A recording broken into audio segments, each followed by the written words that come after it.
दोस्तों, एक दिन तुम्हारी आंखें खुलेंगी और तुम्हें एहसास होगा कि तुमने अपनी जिंदगी के कितने साल यूं ही बर्बाद कर दिए।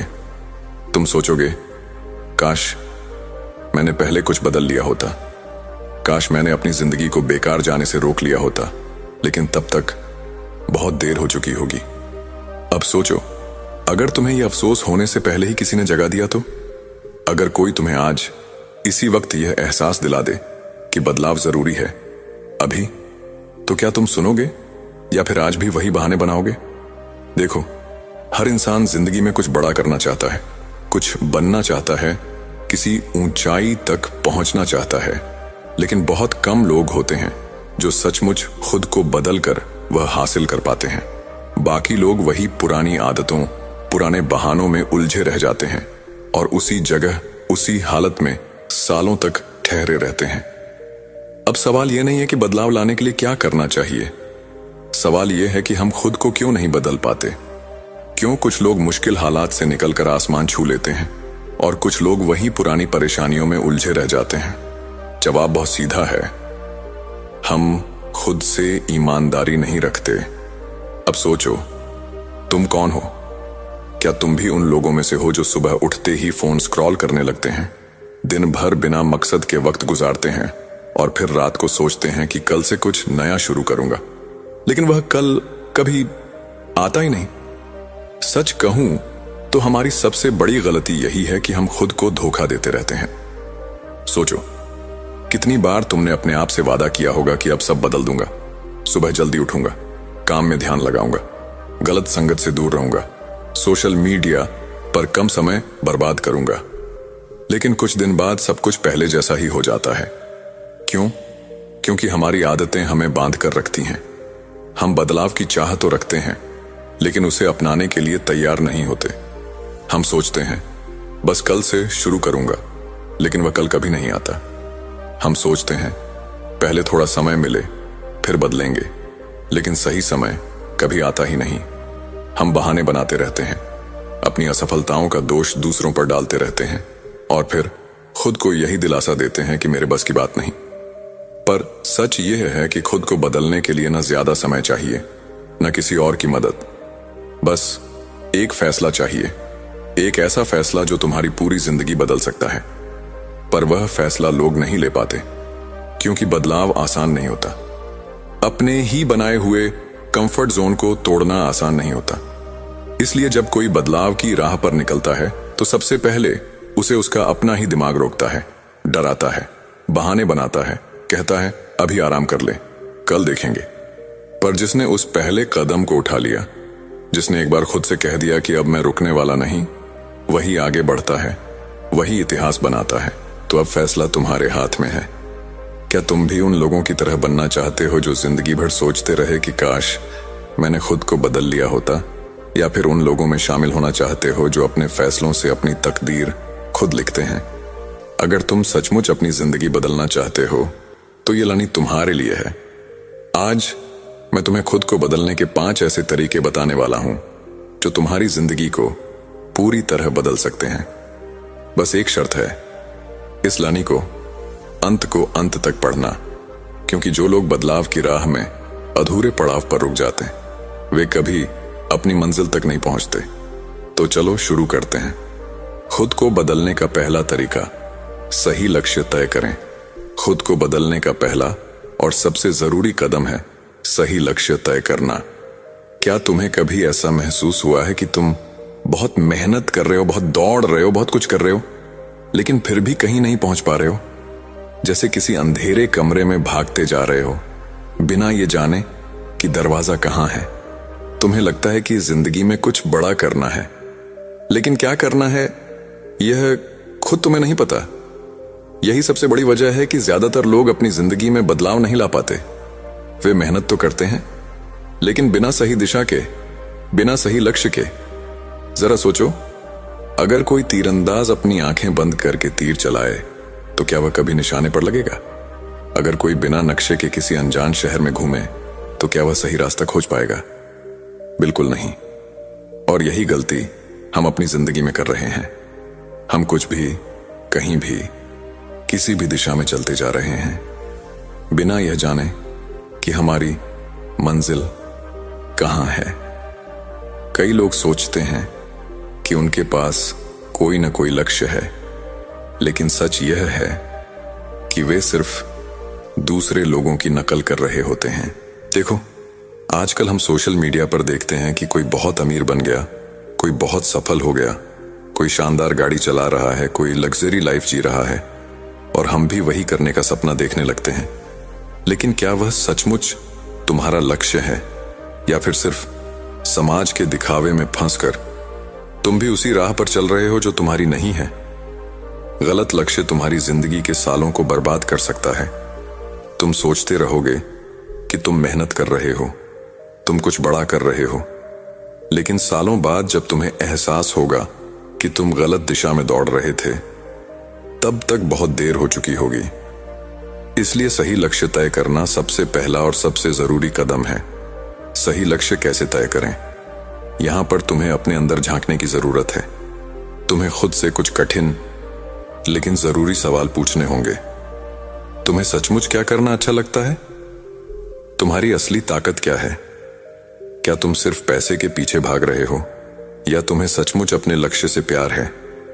अगर दुनिया में पैसे की कोई कमी नहीं होती, तो तुम अपना समय किस चीज में लगाते? इन सवालों के जवाब ही तुम्हें तुम्हारा असली लक्ष्य बताएंगे। अगर तुम सिर्फ ट्रेंड देखकर या दूसरों को देखकर अपना लक्ष्य तय कर रहे हो, तो यह मत भूलो कि हर इंसान की अपनी एक अलग राह होती है।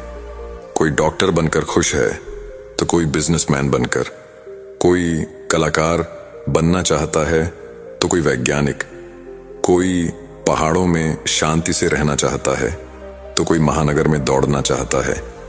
तुम्हें अपनी राह खोजनी होगी। एक युवा लड़के की बात है। उसका नाम था मानव। मानव बहुत मेहनती था, लेकिन उसकी जिंदगी में एक समस्या थी। वह सही दिशा में मेहनत नहीं कर रहा था।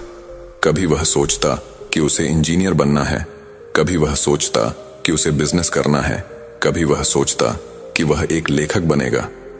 वह हर चीज में हाथ डालता, लेकिन किसी भी चीज में सफल नहीं हो पाता। फिर एक दिन उसके गुरु ने उससे एक सवाल पूछा, अगर तुम्हें अपनी पूरी जिंदगी सिर्फ एक काम करने को मिले, तो तुम कौन सा काम चुनोगे? मानव कुछ पल के लिए चुप रहा। उसने अपनी आंखें बंद की और अपने अंदर झांकने लगा। तब उसे एहसास हुआ कि उसे लोगों को प्रेरित करना पसंद है। उसे कहानियां सुनाना, लोगों को नई सोच देना और उनकी जिंदगी में बदलाव लाना अच्छा लगता है। और उसी दिन से उसने अपने असली लक्ष्य की ओर पहला कदम बढ़ाया। वह अब इधर उधर भटकना छोड़ चुका था। अब वह पूरी ताकत से सिर्फ एक ही दिशा में भाग रहा था, अपनी असली मंजिल की तरफ। आज मानव एक सफल मोटिवेशनल स्पीकर है। लाखों लोग उसकी बातें सुनते हैं और उसकी जिंदगी पूरी तरह बदल चुकी है। लेकिन यह तब हुआ जब उसने अपने सही लक्ष्य को पहचाना और उसी पर ध्यान केंद्रित किया। तुम्हें अभी क्या करना चाहिए? अब तुम्हें अपने साथ ईमानदार होना होगा। अगर तुम आज भी बिना किसी स्पष्ट लक्ष्य के दौड़ रहे हो, तो रुक जाओ, अपने अंदर झांको, खुद को समझो और तय करो कि तुम्हें असल में किस दिशा में जाना है। तुम चाहे कुछ भी बनना चाहते हो, डॉक्टर, इंजीनियर, कलाकार, लेखक, खिलाड़ी, बिजनेसमैन, बस एक चीज याद रखो, सही लक्ष्य तय करना पहला कदम है, लेकिन उसके बाद उस पर टिके रहना असली खेल है। क्योंकि दुनिया में सबसे दुखी इंसान वह होता है जो अपनी पूरी जिंदगी किसी गलत राह पर चलकर बर्बाद कर देता है, और सबसे खुश इंसान वह होता है जो अपने दिल की आवाज सुनता है, सही लक्ष्य तय करता है और बिना रुके उसी दिशा में आगे बढ़ता है। अब फैसला तुम्हारे हाथ में है। क्या तुम सही लक्ष्य तय करोगे, या फिर सालों बाद अफसोस करोगे कि काश मैंने पहले समझ लिया होता? दूसरा तरीका, नकारात्मक सोच को छोड़ो। खुद को बदलने की सबसे बड़ी चुनौती है नकारात्मक सोच को छोड़ना। जो सोचते हो वही बनते हो, ये बात सुनी होगी, लेकिन इसे कभी गहराई से समझा है? तुम्हारी सोच ही तुम्हारी सबसे बड़ी ताकत है, लेकिन यही तुम्हारी सबसे बड़ी कमजोरी भी बन सकती है। तुम्हारी सबसे बड़ी लड़ाई बाहरी दुनिया से नहीं होती, बल्कि अपने ही दिमाग से होती है। दिमाग जो तुम्हें ऊंचाइयों तक भी पहुंचा सकता है और तुम्हें गहराई में भी गिरा सकता है। और यह दिमाग किसके कंट्रोल में होता है, यही असली सवाल है। अगर तुम अपने दिमाग को सही दिशा में ले गए तो तुम कुछ भी कर सकते हो, लेकिन अगर तुमने इसे नकारात्मक सोच के हवाले कर दिया तो यह तुम्हारी जिंदगी तबाह कर देगा। नकारात्मक सोच क्यों आती है? तुम्हारा दिमाग एक कंप्यूटर की तरह है। जो भी डेटा इसमें डालोगे वही यह प्रोसेस करेगा। अगर तुम बचपन से यह सुनते आ रहे हो कि तुमसे नहीं होगा, तुम कमजोर हो, तुम्हारी किस्मत खराब है, तो तुम्हारा दिमाग इसे ही सच मान लेगा। लेकिन अब सोचो, अगर किसी कंप्यूटर में खराब प्रोग्राम डाल दिया जाए तो क्या वह सही से काम करेगा? बिल्कुल नहीं। तो फिर तुम कैसे उम्मीद कर सकते हो कि तुम्हारा दिमाग गलत सोच के साथ सही नतीजे देगा? अगर तुम अपने दिमाग में डर, शक, नकारात्मकता भरते जाओगे तो यह तुम्हें वैसे ही नतीजे देगा, यानी असफलता, तनाव और हताशा। और सबसे खतरनाक बात, ज्यादातर लोग इसे पहचानते ही नहीं। वे सोचते हैं कि दुनिया उनके खिलाफ है, हालात खराब हैं, किस्मत खराब है, जबकि असली दुश्मन उनके अंदर ही बैठा है, उनकी नकारात्मक सोच। कैसे पहचाने कि तुम्हारी सोच नकारात्मक हो गई है? क्या तुम हर चीज में कमी ढूंढते हो? जब भी कोई नया मौका आता है, क्या तुम पहले यह सोचते हो कि इसमें क्या गलत हो सकता है? क्या तुम खुद पर भरोसा नहीं करते? जब कोई मुश्किल आती है तो क्या तुम सोचते हो कि तुम इसे संभाल नहीं पाओगे? क्या तुम हर समय फेल होने के बारे में सोचते हो? कुछ नया करने से पहले ही क्या तुम्हारे मन में डर आ जाता है? अगर इन सवालों का जवाब हां है तो इसका मतलब है कि तुम्हारी सोच तुम्हारे खिलाफ काम कर रही है। नकारात्मक सोच से छुटकारा कैसे पाए? सबसे पहले अपनी सोच को पकड़ो और उसे बदलो। जब भी तुम्हारे दिमाग में कोई नकारात्मक विचार आए तो उसे तुरंत पकड़ो और खुद से पूछो, क्या यह सचमुच सही है? क्या मैं वाकई इतना कमजोर हूं? क्या वाकई मेरे लिए कोई रास्ता नहीं है? जब तुम इन सवालों का जवाब दोगे तो तुम्हें समझ में आएगा कि तुम्हारी नकारात्मक सोच झूठ है। दूसरा, सही माहौल बनाओ। अगर तुम्हारे आसपास के लोग नकारात्मक हैं तो उनका असर तुम्हारी सोच पर भी पड़ेगा। हमेशा ऐसे लोगों के साथ रहो जो तुम्हें प्रेरित करें, तुम्हारे सपनों को बढ़ावा दें और तुम्हें आगे बढ़ने के लिए प्रोत्साहित करें। तीसरा तरीका, हर दिन कुछ नया सीखो। कुछ लोग हर दिन नई चीजें सीखते रहते हैं और सफल होते हैं, जबकि कुछ लोग वही पुरानी गलतियां बार बार करते हैं। इसका सीधा सा जवाब है, उन्होंने खुद को लगातार सीखने के लिए प्रेरित किया। मुझे एक दिलचस्प कहानी याद आती है। एक छोटे से गांव में एक युवा लड़का था जिसका नाम अर्जुन था। अर्जुन के पास बहुत सीमित संसाधन थे, लेकिन उसके अंदर कुछ खास था। उसे हमेशा कुछ नया सीखने की जिज्ञासा थी। एक दिन उसके गुरु ने उसे एक कठिन चुनौती दी। अर्जुन को हर दिन एक नया कौशल सीखने के लिए कहा गया। पहले दिन उसने तीरंदाजी के नए तरीके सीखे। अगले दिन उसने कुश्ती के कुछ नए तरीके सीखे। शुरुआत में यह उसे बहुत मुश्किल लगा, लेकिन उसने हार नहीं मानी। कुछ महीनों बाद अर्जुन पहले से कहीं बेहतर बन चुका था। उसकी नजर में हर समस्या का हल था, क्योंकि उसने खुद को लगातार सीखने के लिए प्रेरित किया था। सोचो, तुमने आखिरी बार कब कुछ नया सीखा था? यह बहुत महत्वपूर्ण है कि तुम खुद को यह जिम्मेदारी सौंपो कि हर दिन कुछ नया सीखना है। हो सकता है तुम एक नई भाषा सीखना चाहो, किसी नई कला में रुचि हो, या फिर अपने काम को और बेहतर तरीके से करने का तरीका खोज रहे हो। सीखने का कोई ना कोई रूप तो होना चाहिए। और सबसे अहम बात यह है कि जब तुम सीखते हो तो तुम केवल जानकारी नहीं इकट्ठा करते, तुम अपनी मानसिकता बदलते हो, तुम अपनी सीमाओं को तोड़ते हो। तुम यह समझ पाते हो कि हर नई सीख तुम्हें एक कदम और आगे बढ़ाती है। जब तुम सीखने के लिए तैयार रहते हो तो तुम हर परिस्थिति में एक अवसर ढूंढ लेते हो। चौथा तरीका, अनुशासन अपनाओ। बदलाव के लिए सिर्फ इच्छा काफी नहीं है, इसके लिए अनुशासन चाहिए। अनुशासन वह पुल है जो तुम्हें तुम्हारे सपनों तक ले जाता है। बिना अनुशासन के तुम्हारी सारी योजनाएं और लक्ष्य सिर्फ सपने ही रह जाएंगे। अनुशासन का मतलब है कि तुम अपने लक्ष्य के लिए हर दिन छोटे छोटे कदम उठाते हो, चाहे तुम्हारा मन हो या ना हो। यह सुबह जल्दी उठने, समय पर काम करने और अपनी प्राथमिकताओं को समझने की आदत है। अनुशासन कैसे अपनाएं?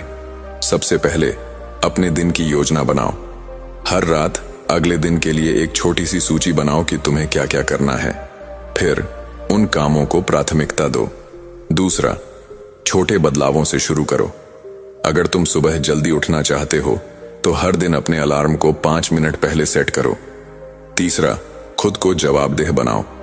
अपने लक्ष्यों को किसी दोस्त या परिवार के सदस्य के साथ साझा करो ताकि वे तुम्हें प्रोत्साहित करें। अनुशासन समय के साथ आदत बन जाता है और यह आदत तुम्हारी जिंदगी को बदल देगी। पांचवां तरीका, आभार व्यक्त करो। अंतिम लेकिन बहुत महत्वपूर्ण तरीका है आभार व्यक्त करना। जब तुम अपने पास मौजूद चीजों के लिए आभार व्यक्त करते हो तो तुम्हारी सोच सकारात्मक होती है। यह तुम्हें अपनी जिंदगी की अच्छाइयों को देखने की आदत डालता है। आभार तुम्हें यह याद दिलाता है कि तुम कितने भाग्यशाली हो और यह तुम्हें और बेहतर करने की प्रेरणा देता है। हर दिन 3 ऐसी चीजें लिखो जिनके लिए तुम आभारी हो। यह छोटी छोटी चीजें हो सकती हैं, जैसे एक अच्छा भोजन, परिवार का प्यार या एक खूबसूरत दिन। समय के साथ तुम देखोगे कि तुम्हारी सोच बदल रही है। तुम ज्यादा खुश रहोगे, ज्यादा प्रेरित रहोगे और अपनी जिंदगी को और बेहतर बनाने के लिए तैयार रहोगे। आखिरी सवाल तुमसे, क्या तुम खुद को लगातार सीखने, अनुशासित रहने और आभार व्यक्त करने के लिए प्रेरित कर रहे हो? अगर नहीं, तो अब वक्त है, क्योंकि जब तक तुम खुद को हर रोज एक नया कदम उठाने के लिए प्रेरित नहीं करोगे, तब तक तुम अपनी जिंदगी में बदलाव नहीं ला पाओगे। खुद को विकसित करना ही सफलता की कुंजी है। यह लहानी तुम्हारी यात्रा की शुरुआत है। अब तुम्हें फैसला लेना है कि तुम अपनी जिंदगी को बदलने के लिए तैयार हो या नहीं। अगर तुम तैयार हो तो आज से ही शुरू कर दो। सही लक्ष्य तय करो, नकारात्मक सोच को छोड़ो, हर दिन कुछ नया सीखो, अनुशासन अपनाओ और आभार व्यक्त करो। यह 5 तरीके तुम्हारी जिंदगी को पूरी तरह बदल सकते हैं। तो अब रुकना नहीं है। अपनी मंजिल की ओर पहला कदम उठाओ और अपनी तकदीर खुद लिखो। दोस्तों, सोचिए आप किसी को गुस्से में कुछ कह रहे हैं और सामने वाला शांत खड़ा है। वह ना आपकी बातों का जवाब देता है और ना कोई प्रतिक्रिया। क्या यह संभव है? क्या यह ताकत है या कमजोरी? आज हम आपको बुद्ध की एक ऐसी कहानी सुनाने जा रहे हैं जिसमें एक युवक मोहन ने सीखा कि लोगों की बातों से प्रभावित हुए बिना शांति कैसे पाई जाती है। लेकिन यह सफर आसान नहीं था।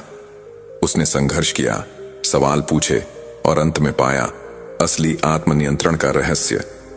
यह कहानी सिर्फ सुनने के लिए नहीं है, इसे महसूस करना है, क्योंकि इसका हर मोड़ आपकी सोच बदल सकता है। चलिए अब शुरू करते हैं यह रहस्यमयी और प्रेरणादायक यात्रा जो आपकी जिंदगी को बदल सकती है। सूरज डूबने को था।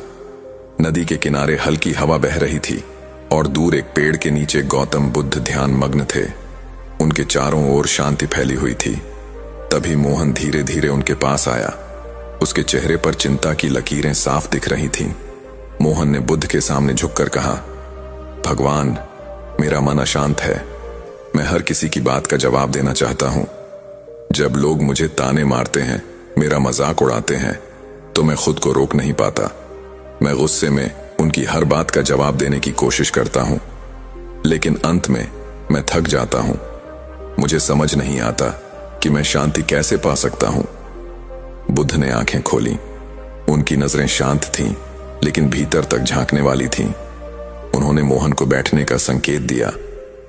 कुछ देर चुप रहने के बाद बुद्ध बोले, मोहन, क्या तुमने कभी देखा है कि अगर कोई व्यक्ति नदी में पत्थर फेंकता है तो क्या नदी जवाब देती है? मोहन ने चौंक कर कहा, नहीं भगवान, नदी तो बस बहती रहती है। बुद्ध मुस्कुराए और बोले, तो फिर तुम क्यों हर पत्थर का जवाब देने में समय व्यर्थ कर रहे हो? मोहन ने कुछ कहने के लिए मुंह खोला, लेकिन बुद्ध ने हाथ उठाकर उसे रोक दिया। उन्होंने एक मिट्टी का कटोरा उठाया और उसे मोहन को देते हुए कहा, इस कटोरे को पकड़ो, अब चलो मेरे साथ। मोहन ने कटोरा पकड़ा और बुद्ध के पीछे चल पड़ा। कुछ ही कदमों के बाद बुद्ध ने कहा, अब इसे जमीन पर रख दो। मोहन ने ऐसा ही किया। बुद्ध ने मुस्कुराते हुए पूछा, क्या तुम्हें कटोरा रखने से हल्का महसूस हुआ? मोहन ने सिर हिलाया। हां भगवान, बुद्ध ने कहा। मोहन, यह कटोरा तुम्हारे उन विचारों की तरह है जो दूसरों की बातों को अपने मन में पकड़ कर रखने से भारी हो जाते हैं। अगर तुम इन्हें अनसुना कर दो तो तुम्हारा मन हल्का हो जाएगा, जैसे इस कटोरे को रखने से तुम्हारे हाथ हुए। मोहन ने गहरी सांस ली। उसकी आंखों में जैसे कुछ जागा हो। वह बोला, तो क्या मैं लोगों की बातों को बिना जवाब दिए छोड़ सकता हूं? बुद्ध ने कहा, बिल्कुल। यह आसान नहीं होगा, लेकिन तुम्हें सीखना होगा कि हर पत्थर का जवाब देने से बेहतर है बहते रहना। अपने विचारों को उस नदी की तरह शांत बनाओ जो अपना रास्ता खुद बनाती है, चाहे कितने भी पत्थर उसमें फेंके जाएं। मोहन ने पहली बार महसूस किया कि शांति बाहरी नहीं बल्कि भीतर की यात्रा है। उसने बुद्ध से और जानने की इच्छा जताई, लेकिन उसकी पहली सीख यही थी, लोगों की बातों को अपने मन से हटाना ही असली शांति है। अगले दिन सुबह का समय था। हवा में हल्की ठंडक थी और बुद्ध अपने शिष्यों के साथ ध्यान में बैठे थे। मोहन भी वहीं मौजूद था। वह पिछले दिन की बातों पर सोच रहा था, लेकिन उसके मन में अब भी कई सवाल थे। अचानक बुद्ध ने अपनी आंखें खोली और मोहन की ओर देखा। बुद्ध ने कहा, मोहन, आज मैं तुम्हें एक और पाठ सिखाना चाहता हूं, लेकिन पहले तुम मेरे साथ जंगल चलो। मोहन को कुछ समझ नहीं आया, लेकिन वह चुपचाप बुद्ध के साथ चल पड़ा। कुछ दूरी पर एक पेड़ के नीचे बुद्ध ने उसे रुकने का संकेत दिया। उन्होंने उसे एक खाली कटोरा दिया और कहा, मोहन, इस कटोरे को पकड़ो। अब मैं इसमें पानी डालूंगा। तुम्हें इसे तब तक संभाल कर रखना है जब तक मैं ना कहूं। बुद्ध ने धीरे धीरे कटोरे में पानी डालना शुरू किया। कटोरा भरने लगा और पानी किनारों तक आ गया। मोहन ने बहुत ध्यान से कटोरे को पकड़ा हुआ था। तभी बुद्ध ने कहा, अब इसे लेकर चलो, लेकिन ध्यान रखना पानी बाहर नहीं गिरना चाहिए। मोहन ने धीरे धीरे चलना शुरू किया। कुछ ही देर में पास से गांव के कुछ लोग गुजरे, जो मोहन को देखकर हंसने लगे। एक ने ताना मारा, अरे ये क्या कर रहा है? लगता है अब ये पानी ढोने वाला बन गया है। दूसरे ने कहा, कितना अजीब दिख रहा है, ये हमेशा कुछ ना कुछ बेवकूफी करता रहता है। मोहन ने उनकी बातें सुनी, लेकिन उसने जवाब नहीं दिया। उसका पूरा ध्यान कटोरे में था। जैसे जैसे वह आगे बढ़ा, लोगों की टिप्पणियां तेज होती गईं, लेकिन मोहन ने कोई प्रतिक्रिया नहीं दी। वह बस अपने कदमों पर ध्यान देता रहा। कुछ देर बाद बुद्ध ने उसे रुकने का इशारा किया और पूछा, मोहन, क्या तुमने उन लोगों की बातों को सुना? मोहन ने सिर हिलाते हुए कहा, हां भगवान, लेकिन मैं उनकी बातों का जवाब नहीं दे सका, क्योंकि मेरा पूरा ध्यान कटोरे के पानी पर था। अगर मैं उनकी बातों में उलझता तो पानी गिर जाता। बुद्ध ने मुस्कुराते हुए कहा, बस यही तुम्हें अपने जीवन में करना है। लोग हमेशा कुछ ना कुछ कहेंगे। अगर तुम उनकी बातों पर ध्यान दोगे तो अपने जीवन का पानी यानी अपनी शांति खो दोगे। अपने उद्देश्य पर ध्यान केंद्रित करो और बाकी सब अनसुना करो। मोहन ने गहरी सांस ली। यह पाठ सरल था, लेकिन गहरी था। उसने महसूस किया कि जब तक वह अपनी ऊर्जा दूसरों की बातों का जवाब देने में लगाता रहेगा, तब तक वह अपने जीवन की सही दिशा में आगे नहीं बढ़ पाएगा। उस दिन मोहन ने पहला कदम उठाया, शांति को चुनने का, लेकिन यह उसकी यात्रा की केवल शुरुआत थी। उसे अब भी कई और सीख की जरूरत थी। मोहन को अब तक बुद्ध से 2 पाठ मिल चुके थे, लेकिन यह सीखना आसान नहीं था कि हर बार शांत रहकर दूसरों की बातों को अनसुना किया जाए। वह अपने गांव लौटा और कोशिश करने लगा कि किसी की नकारात्मक बातों का जवाब ना दे। एक दिन मोहन खेतों में काम कर रहा था। सूरज सिर पर था और वह थका हुआ था। तभी गांव के कुछ लोग वहां आए। उनमें से एक ने हंसते हुए कहा, अरे मोहन, क्या तुमने खेती करने का फैसला किया है? यह काम तुम्हारे बस का नहीं है। आखिरकार तुम वही हो जो हर काम अधूरा छोड़ देता है। दूसरे ने बोला, सुनो, बुद्ध के पास जाकर तुमने कुछ नहीं सीखा। लगता है तुम बस समय बर्बाद कर रहे हो। मोहन ने पहले तो उनकी बातों को अनसुना करने की कोशिश की। उसने खुद को शांत रखा और अपने काम में व्यस्त रहा, लेकिन उनकी टिप्पणियां बढ़ती जा रही थीं। हर शब्द एक तीर की तरह उसके मन को चुभ रहा था। अंत में मोहन का धैर्य टूट गया। उसने काम रोककर उन लोगों की ओर गुस्से से देखा और कहा, तुम लोग हमेशा मेरी आलोचना क्यों करते हो? मैं जो भी करता हूं तुम उसे नीचा दिखाने की कोशिश करते हो। लोगों ने उसकी प्रतिक्रिया देखकर और जोर से हंसना शुरू कर दिया। मोहन को लगा कि उसने फिर वहीं गलती कर दी। वह नाराज होकर वहां से चला गया। शाम को वह फिर से बुद्ध के पास पहुंचा। उसने पूरी घटना बताते हुए कहा, भगवान, मैं असफल हो गया। मैं उनकी बातों का जवाब दिए बिना खुद को रोक नहीं सका। क्या मैं कभी इसे सीख पाऊंगा? बुद्ध ने मुस्कुराते हुए एक पेड़ की ओर इशारा किया। पेड़ की जड़ें सूखी थीं और पत्ते मुरझा चुके थे। बुद्ध ने मोहन से कहा, मोहन, क्या यह पेड़ तुम्हें स्वस्थ लगता है? मोहन ने सिर हिलाते हुए कहा, नहीं भगवान, यह पेड़ तो मर चुका है, इसकी जड़ें भी सूख चुकी हैं। बुद्ध ने पूछा, अगर कोई इस पेड़ को पानी डालने की कोशिश करे तो क्या यह फिर से हरा भरा हो जाएगा? मोहन ने कहा, नहीं भगवान, अगर जड़ें मर चुकी हैं तो कोई भी प्रयास इसे जीवित नहीं कर सकता। बुद्ध ने गहरी आवाज में कहा, बस यही बात समझ लो, जो लोग तुम्हें नीचा दिखाने की कोशिश करते हैं उनके भीतर की जड़ें पहले ही सूख चुकी हैं। उनकी बातों का जवाब देने से कुछ नहीं बदलेगा। तुम केवल अपनी ऊर्जा और समय बर्बाद करोगे। अपने मन को उस पेड़ की तरह बनाओ जिसकी जड़ें इतनी गहरी हो कि किसी का भी नकारात्मकता का पानी उसे प्रभावित न कर सके। मोहन को इस बार बुद्ध की बात गहराई से समझ में आई। उसने महसूस किया कि जवाब देना केवल उसकी ऊर्जा को व्यर्थ करता है।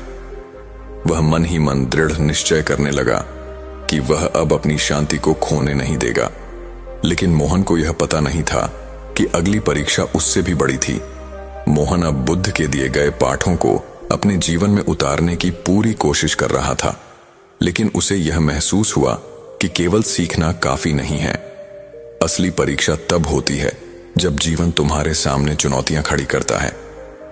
एक दिन गांव में एक बड़ा उत्सव आयोजित किया गया।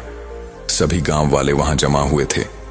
मोहन भी पहुंचा, लेकिन वह खुद को अलग थलग रखकर सब कुछ शांतिपूर्वक देख रहा था। वह जानता था कि वहां लोग उसे फिर से ताने मार सकते हैं, लेकिन उसने ठान लिया था कि वह कुछ नहीं बोलेगा।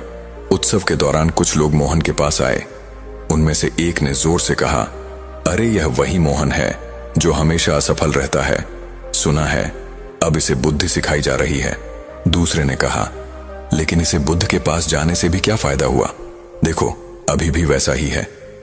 तीसरे ने और आगे बढ़कर कहा, अगर यह वाकई बदल गया होता तो हमें इसका असर दिखता। लगता है इसे सीखने में अभी कई जन्म लगेंगे। मोहन ने उनकी बातें सुनी। उसका मन क्रोधित हो रहा था। वह चाहकर भी उनकी ओर न देखने की कोशिश कर रहा था, लेकिन उन लोगों के ताने उसके धैर्य की परीक्षा ले रहे थे। तभी पास ही से बुद्ध आते हुए दिखाई दिए। मोहन ने उनकी ओर देखा और जैसे ही बुद्ध पास आए वह उनके सामने झुक गया। वह कहने ही वाला था कि बुद्ध ने उसे रोक दिया।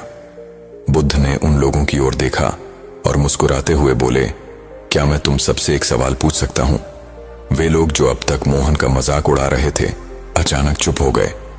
एक ने हिचकिचाते हुए कहा, हाँ पूछिए। बुद्ध ने एक छोटा सा फूल उठाया और पूछा, यदि मैं यह फूल तुम्हें दूं लेकिन तुम इसे ना लो तो यह फूल किसके पास रहेगा? उन लोगों में से एक ने जवाब दिया, आपके पास। बुद्ध ने कहा, सही कहा। इसी तरह जब तुम किसी को अपमान या कटु शब्द देते हो और वह व्यक्ति उसे स्वीकार नहीं करता तो वह अपमान तुम्हारे पास ही रह जाता है। उन लोगों ने कोई जवाब नहीं दिया। उनके चेहरों पर चुप्पी छा गई।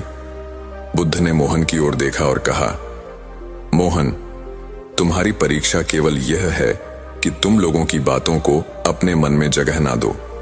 अगर तुम इसे अपनाओगे तो यह तुम्हें चोट पहुंचाएगा, लेकिन अगर तुम इसे वहीं छोड़ दोगे तो जहां से यह आया है वहीं चला जाएगा। यह तुम्हारे पास कभी नहीं पहुंचेगा। मोहन ने गहरी सांस ली। वह समझ गया कि आत्मनियंत्रण केवल दूसरों की बातों को अनसुना करना नहीं है, बल्कि अपने मन को इतना मजबूत बनाना है कि वह किसी भी नकारात्मकता को अंदर आने ही ना दे। उस दिन मोहन ने पहली बार महसूस किया कि इग्नोर करना केवल बाहरी प्रक्रिया नहीं है, बल्कि भीतर की ताकत है। उसने तय कर लिया कि अब से वह किसी भी बात को अपने मन की शांति भंग नहीं करने देगा। लेकिन क्या मोहन इस सीख को जीवन में पूरी तरह उतार पाएगा? उसकी अंतिम परीक्षा अब भी बाकी थी। मोहन अब अपने जीवन के एक नए मोड़ पर था। उसने बुद्ध के पाठों को न केवल समझा बल्कि धीरे धीरे अपने व्यवहार में उतारने की कोशिश भी शुरू कर दी थी।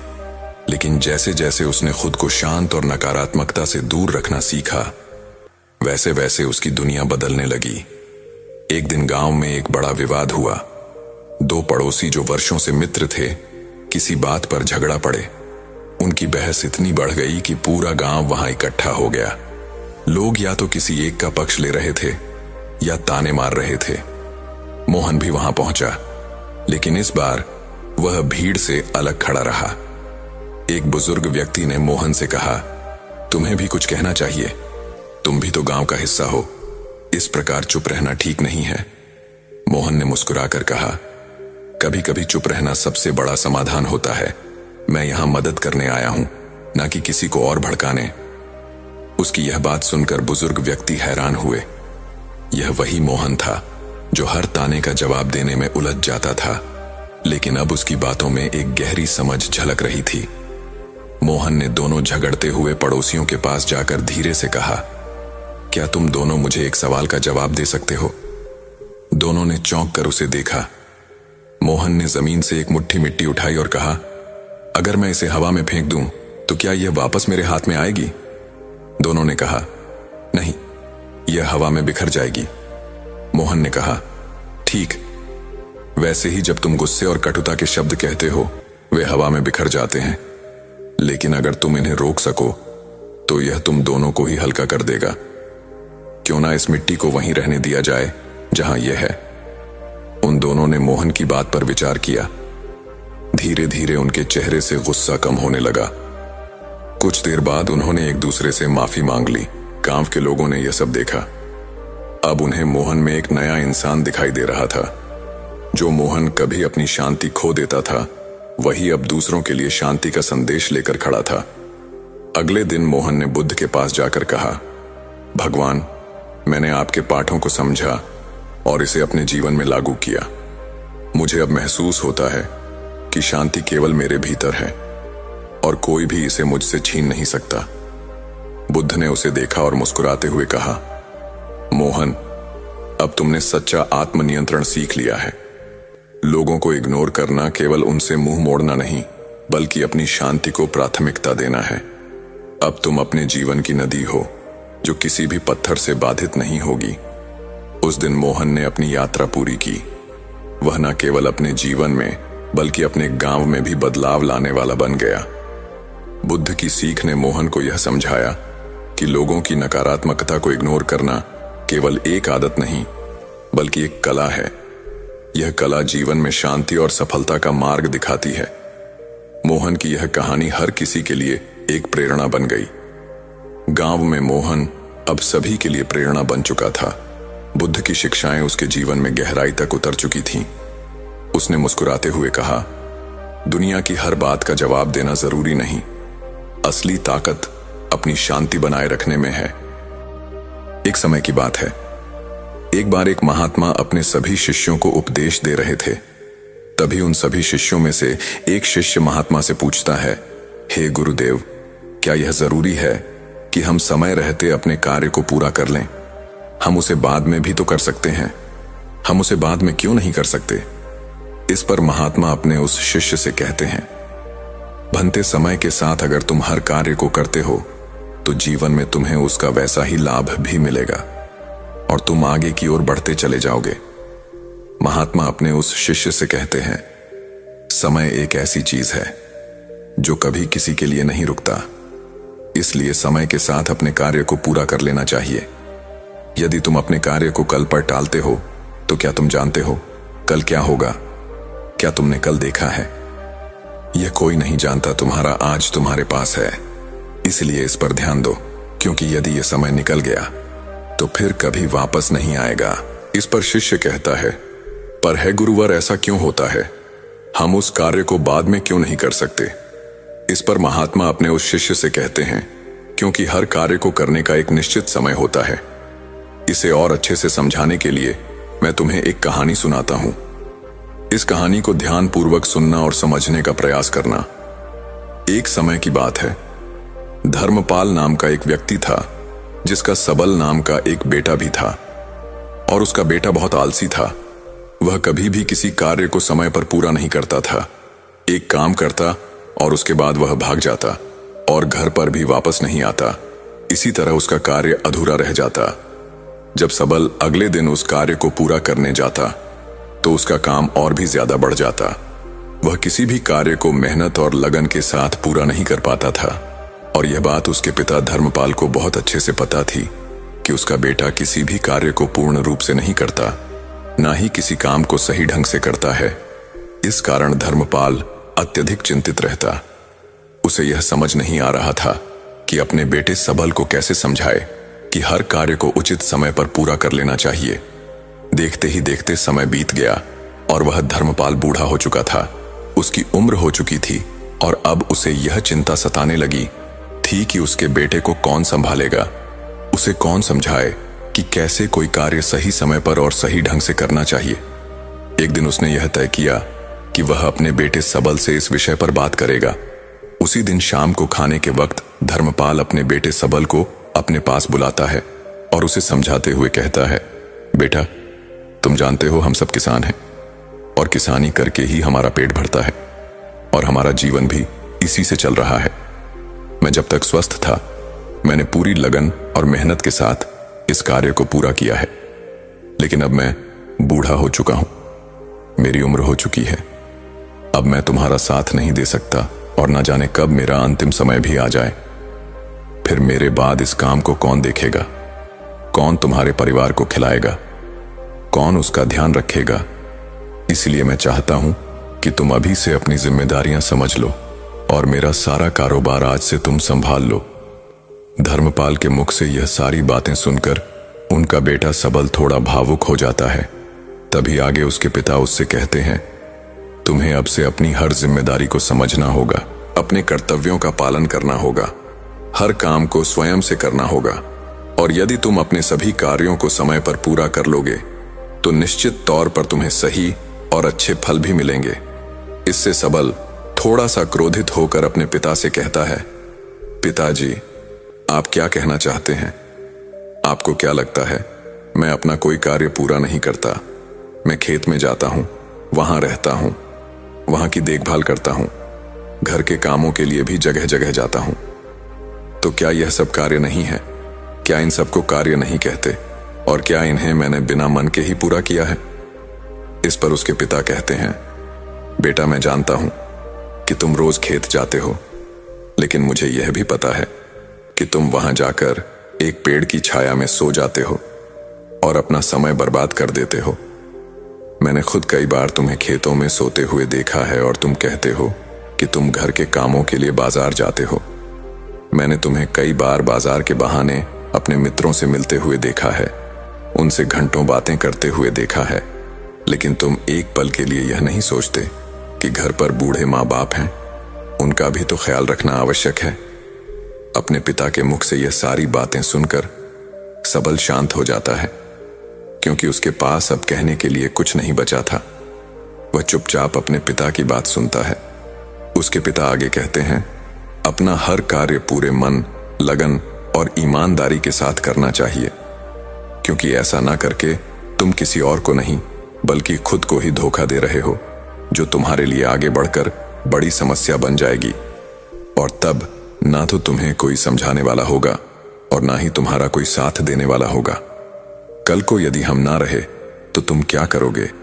इसलिए समय रहते अपने कार्यों को संभाल लो और ईमानदारी और मेहनत के साथ अपना कार्य पूरा करो। मेरा काम तुम्हें केवल मार्ग दिखाना है और मैं तुम्हें केवल मार्ग ही दिखा सकता हूं। उस पर तुम्हें खुद ही चलना होगा, उसका अनुभव तुम्हें खुद ही प्राप्त करना होगा और यह सब तुम पर निर्भर करता है। यदि तुम मन, लगन और ईमानदारी के साथ अपना कार्य करोगे तो तुम्हारा मन हमेशा प्रसन्न रहेगा। तुम हमेशा खुश रहोगे, क्योंकि तुमने अपने कार्य में अपना 100% दिया है। इसीलिए तुम समय के साथ आगे भी बढ़ते चले जाओगे। और यदि तुम समय बर्बाद करोगे तो समय भी तुम्हें एक दिन अवश्य बर्बाद कर देगा, क्योंकि समय किसी का इंतजार नहीं करता। इसलिए अपनी गलतियों को समझो, उन्हें सुधारो, अभी भी समय है। इतना कहकर सबल के पिता धर्मपाल वहां से चले गए। और सबल भी अपने कमरे में सोने चला गया। लेकिन अब भी सबल अपने पिता की बातों पर ध्यान नहीं देता। ऐसे ही कुछ दिन और बीत गए। कुछ दिनों के बाद उसके माता पिता की तबीयत अचानक खराब हो गई और उनकी अचानक मृत्यु हो गई। माता पिता के जाने के बाद सबल पूरी तरह से अकेला हो चुका था। अब उसके साथ कोई नहीं था। उसका किसी चीज में मन नहीं लगता। वह रात रात तक जागता रहता, सोचता रहता कि उसने क्यों अपने पिता की बातें नहीं मानी। यदि उसने अपने पिता की बात मान ली होती तो आज वह हर कार्य को पूरे मन, लगन और ईमानदारी के साथ कर पाता। लेकिन जब भी सबल कोई कार्य करने जाता तो उसे कुछ आता ही नहीं था, क्योंकि उसने तो कभी ठीक ढंग से काम किया ही नहीं था। इस कारण से सबल कुछ भी होता नहीं था। सबल ने कुछ सीखा ही नहीं था। देखते ही देखते ऐसे ही समय बीत रहा था और सबल जिन मित्रों के साथ घूमा करता, बातें किया करता, वह भी अब धीरे धीरे कामों पर जाने लगे थे और किसी के पास एक दूसरे के लिए इतना समय भी नहीं था कि वो एक दूसरे के साथ बैठकर बातें कर सके। समय बीतता गया। अब जब वह एक साथ मिलकर बातें करते तो वे सभी केवल अपने कामों की ही बात किया करते थे। लेकिन वहां पर सबल बिल्कुल चुपचाप रहता, क्योंकि इसने अपने जीवन में कुछ नहीं किया था, जिस कारण से सबल वहां से क्रोधित होकर वापस चला जाता और अब उसे पछतावा होता है कि उसने अपने जीवन में कुछ नहीं किया, जबकि उसके सारे मित्र धीरे धीरे आगे बढ़ रहे हैं। वह अपने जीवन में कुछ अलग कर रहे हैं और वह अब भी वहीं का वहीं है। सबल ने तय किया कि अब से वह खेतों में खूब मेहनत करेगा, जैसा उसके पिता ने कहा था। पूरी लगन और मेहनत के साथ वह अपने कार्य को पूरा करेगा। अगले दिन से सबल ने खेतों में जाना शुरू किया और अपने कार्य को करने का प्रयास किया। लेकिन उसने तो पहले कभी किसी कार्य को किया ही नहीं था, जिस कारण उसे यह समझ नहीं आ रहा था जरेनिया कि वह क्या करें, कैसे करें। जिस कारण निराश होकर सबल वापस घर लौट आता है और रात के बाद वह अपने मित्रों के बारे में सोचता है कि सब कुछ ना कुछ काम कर रहे हैं, कुछ अलग कर रहे हैं। वे सब आगे बढ़ रहे हैं और मैं अकेला हूं। मेरा साथ देने वाला कोई नहीं है। मैं अपने जीवन में कुछ नहीं कर पाया। यदि मैंने अपने पिता की बात मान ली होती तो आज मैं भी अपने जीवन में कुछ कर रहा होता। यह सोचकर वह अपने पिता को याद करने लगा और फूट फूट कर रोने लगा। सबल ने अपने पिता की एक भी बातों पर अमल नहीं किया था और यही वजह थी कि आज वह बहुत चिंतित था, बहुत परेशान था और उसका साथ देने वाला भी कोई नहीं था। सबल रात रात भर यूं ही सोचा करता, परेशान रहता, चिंतित रहता और जब सुबह होती तो वह खेतों में जाकर मेहनत करने का प्रयास करता। लेकिन सबल को कुछ समझ ही नहीं आ रहा था। एक दिन वह अपने घर पर बैठकर इसी चिंता में डूबा हुआ था। तभी उसे ख्याल आया कि इतना सोचने और परेशान होने से कुछ नहीं होगा। अभी भी इतनी देर नहीं हुई है। मैं जरूर कुछ कर सकता हूं। मुझे अपने पिता की बातों का पालन करना होगा। मैं जो गलती कर चुका हूं उसे मुझे सुधारना होगा, आगे बढ़ना होगा। उस दिन सबल यह तय करता है कि यदि मैंने अब तक कुछ नहीं किया, लेकिन अब मैं अवश्य कर सकता हूं। मैंने अब तक किसी की नहीं सुनी, लेकिन अब मैं दूसरों की बात जरूर सुनूंगा और खूब मन लगाकर मेहनत करूंगा। सबल ने अगले दिन सुबह से ही अपने खेत पर जाना शुरू किया और अपने आस पड़ोस के लोगों से खेती के बारे में जानकारी इकट्ठा की और जैसा जैसा उसे बताया गया था उसने ठीक वैसा ही किया। सबल ने खूब मेहनत की। उसने अपने कामों पर ध्यान देना शुरू कर दिया। जो काम उसे नहीं आता था वह उसे किसी से पूछ लेता था और फिर उस पर कार्य करता था। धीरे धीरे सबल ने मेहनत की महत्वता को समझ लिया था, समय की महत्वता को समझ लिया था। वह धीरे धीरे मेहनत और लगन के साथ अपने कार्य को पूरा करने लगा और ईमानदारी के साथ वह आगे भी बढ़ने लगा। इतना कहकर उन महात्मा ने इस कहानी को यहीं पर समाप्त कर दिया और आगे अपने उस शिष्य से कहते हैं, भंते यदि सबल ने सही समय रहते ही अपने पिता की बात मान ली होती तो वह पहले ही अपने जीवन में आगे बढ़ चुका होता। उसके लिए तरह तरह के दरवाजे खुल चुके होते। लेकिन जब वह पूरी तरह से टूट गया, हार गया, तब उसे अपने पिता की याद आने पर पछतावा हुआ। तब उसे यह एहसास हुआ कि उसने गलती की है और उसे उस गलती को सुधारना चाहिए। यदि सबल ने समय रहते ही जिम्मेदारियों को समझ लिया होता और ईमानदारी से अपना कार्य किया होता तो उसके लिए भी सब कुछ आसान होता और वह भी अपने जीवन में बहुत आगे बढ़ चुका होता। उन महात्मा के मुख से यह कहानी सुनकर उस शिष्य को सारी बातें अच्छी तरह समझ में आ चुकी थीं। वह शिष्य कहता है, हे गुरुवर, आप सही कहते हैं। जीवन में हर चीज का एक सही समय होता है। हमें समय के अनुसार सब कार्य पूर्ण कर लेने चाहिए, अन्यथा अंत में केवल दुख और पछतावा ही बचता है। आगे वह महात्मा अपने उस शिष्य से कहते हैं, हमेशा ध्यान रखना, व्यक्ति को सदैव अपने काम को जिम्मेदारी से पूरा करना चाहिए, अपने कार्य के प्रति ईमानदार होना चाहिए, तभी वह जीवन में आगे बढ़ सकता है। इतना कहकर वह महात्मा शांत हो गए और वह शिष्य भी अपने गुरु को प्रणाम करके वापस बैठ गया। अगली कहानी, नकारात्मकता से बचने के 10 नियम। बहुत समय पहले जब गौतम बुद्ध अपने शिष्यों के साथ मगध राज्य में भ्रमण कर रहे थे तो वे एक छोटे से गांव में पहुंचे। वहां के लोग बुद्ध से मिलने के लिए एकत्रित हुए और उनके प्रवचन सुनने लगे। उनके प्रमुख शिष्य आनंद हर समय बुद्ध के साथ रहते थे और उनकी शिक्षाओं को आत्मसात करने का प्रयास करते थे। लेकिन आनंद को एक समस्या थी, वह दूसरों की नकारात्मकता से बहुत जल्दी प्रभावित हो जाते थे। यदि कोई बुद्ध या उनके शिष्यों की आलोचना करता, अपमानजनक बातें कहता या द्वेष रखता तो आनंद को गुस्सा आ जाता या दुख होता। एक दिन आनंद ने बुद्ध से कहा, गुरुदेव, मैं यह समझ नहीं पाता कि जब लोग हमें अपशब्द कहते हैं, हमारी आलोचना करते हैं या हमारे मार्ग को गलत ठहराते हैं तो हमें कैसा व्यवहार करना चाहिए। मैं इसे नजरअंदाज नहीं कर पाता और मेरे मन में उनके प्रति रोष आ जाता है। बुद्ध ने आनंद की ओर देखा और मुस्कुराते हुए कहा, आनंद, जीवन में नकारात्मकता और आलोचना से बचना असंभव है, लेकिन यदि तुम इनसे प्रभावित होना बंद कर दो तो यह स्वयं ही तुम्हें प्रभावित करना बंद कर देंगे। मैं तुम्हें 10 तरीके सिखाऊंगा जिनसे तुम दूसरों की नकारात्मकता को अनदेखा कर सकते हो और अपने मन की शांति बनाए रख सकते हो। आनंद ने श्रद्धा से सिर झुका दिया और बुद्ध ने अपनी मधुर वाणी में कहना आरंभ किया, मौन की शक्ति अपनाओ। यदि कोई तुम पर क्रोधित होता है, तुम पर कटु वचन कहता है, तो सबसे प्रभावी उत्तर मौन होता है। मौन उस अग्नि को बुझा देता है जो वाणी से उठती है। बुद्ध ने एक छोटी कहानी सुनाई। एक बार एक व्यक्ति उनके पास आया और क्रोधित होकर उन्हें भला बुरा कहने लगा। बुद्ध शांत रहे और मुस्कुराते रहे। जब वह व्यक्ति थक गया तो बुद्ध ने पूछा, यदि कोई तुम्हें उपहार दे और तुम उसे स्वीकार न करो तो वह उपहार किसका रहेगा?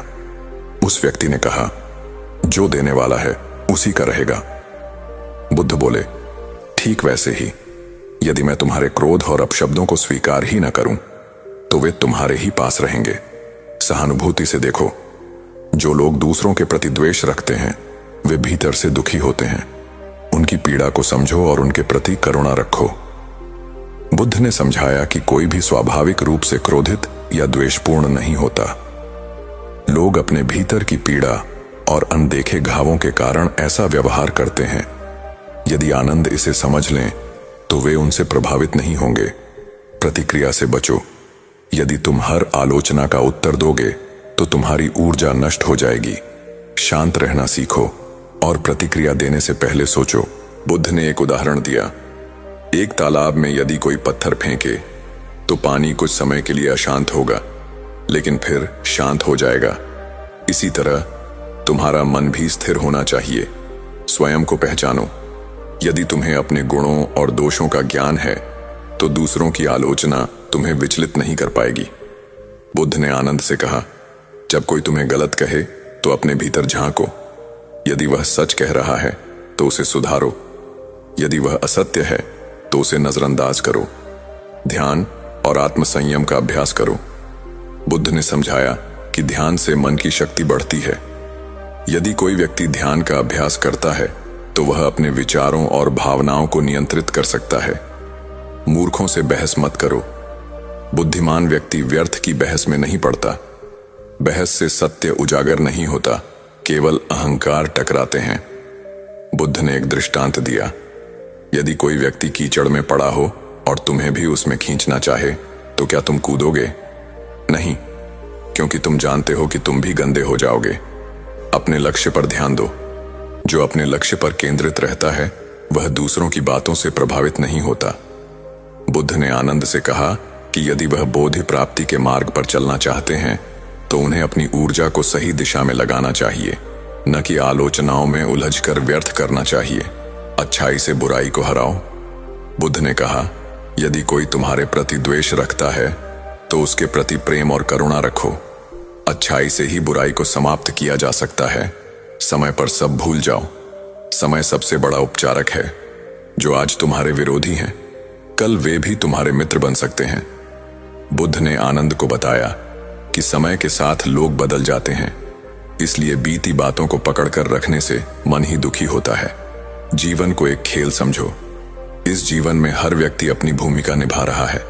जैसे नाटक में पात्र बदलते हैं, वैसे ही जीवन में भी लोग आते जाते रहते हैं। बुद्ध ने आनंद से कहा कि यदि वे जीवन को गंभीरता से लेंगे तो वे दुखी होंगे, लेकिन यदि वे इसे एक नाटक की तरह देखेंगे तो वे शांत रह पाएंगे। आनंद को अब समझ आ गया था कि नकारात्मकता से बचने के लिए सबसे महत्वपूर्ण बात है जी गुरु, धैर्य, आत्मसंयम और करुणा। उन्होंने गुरु के चरणों में प्रणाम किया और कहा, गुरुदेव, आज से मैं किसी की नकारात्मकता को अपने मन पर प्रभाव नहीं डालने दूंगा। मैं इन 10 नियमों का पालन करूंगा और अपने मन को शांत रखूंगा। बुद्ध मुस्कुराए और कहा, यही बुद्धिमत्ता है आनंद। जब तुम अपनी शांति को दूसरों की बातों से प्रभावित होने नहीं दोगे, तभी तुम सच्चे ध्यान और ज्ञान की ओर बढ़ पाओगे। साथियों, यह कहानी हमें सिखाती है कि जीवन में नकारात्मकता से बचने के लिए हमें आत्मसंयम, धैर्य, करुणा और बुद्धिमानी का सहारा लेना चाहिए। यदि हम प्रतिक्रिया देना बंद कर दें तो नकारात्मकता स्वयं ही समाप्त हो जाएगी। शांति बाहर नहीं, भीतर से आती है। हमें उम्मीद है आपको ये कहानियां पसंद आई होगी और आपने इनसे बहुत कुछ सीखा होगा। अपने सुझाव हमें कमेंट बॉक्स में अवश्य दीजिए। साथ ही अपना एक कमेंट भी लिखिए और हमारे चैनल ट्रू लाइन को सब्सक्राइब करना ना भूलें। धन्यवाद और नमो बुद्धाय।